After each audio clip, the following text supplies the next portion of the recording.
Now we're going to have a little visit from Jason George, I believe. Hello, Jason. How are you? I'm good. How are you doing today? Doing very well. Nice to see And you. you look lovely too. Well, thank you. Yeah. I like the footnoted compliment as always. You Right, look right, right. amazing, It's and like- you as well. And wow, and oh yeah, you're here too. Yeah, you're here too. But seriously though, let's talk about you. No. So you are the chair of diversity for SAG-AFTRA. Tell us a little bit about why you're so passionate about this. I am the Diversity Advisory Committee Chair for SAG-AFTRA, so I'm just excited because we have 160,000 members of SAG-AFTRA that come from every possible walk of life. You can imagine every color, and when Hollywood serves up movies that show the full breadth and diversity of the human experience, we recognize it. So when they serve up A Beast of No Nations, we give it a nomination. Straight Outta Compton, we give it a nomination. So I just love that because we have such a diverse membership, we end up with a diversity of nominees. And people in Hollywood are talking about just how diverse these awards are and how they have done a good job of representing sort of the breadth of the product out there, the cultural stuff that has been made from every stripe of America. What do you think?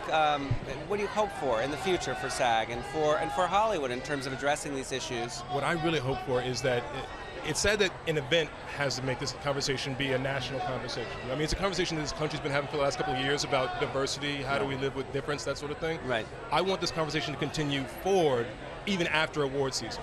I want to continue to have the conversation about how do we make sure that, you know, the movies and TV that we look at look like America. I mean, TV has been getting it right for the last couple of years. Woody and I talk about this all the time. Exactly. And one of the keys to making that happen is having people in power who can create that change and create the opportunities for directors and writers and producers of color and of all diversities to tell their stories so that we have a more broad range of these stories out there. And I think one of the key things to remember, and this is what I've been screaming from the rooftops, is that people think in terms of black and brown, and I'm trying to bring it back to green.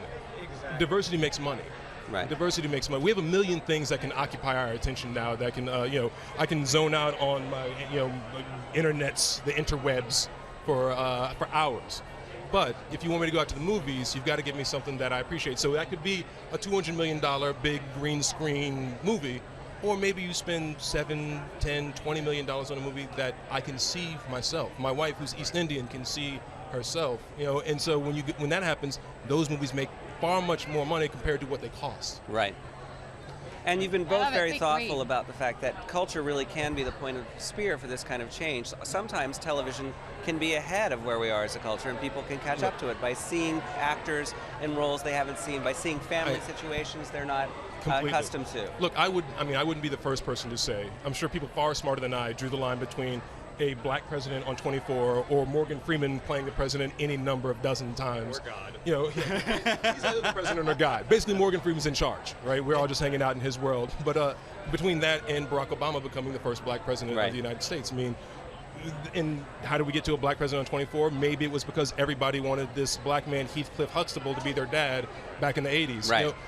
And the problem is that people make assumptions about what is going to happen if you make this step that is probably the right step. But so when actors go into the casting room, the casting directors are saying, yeah, I would love to cast you, you're fantastic.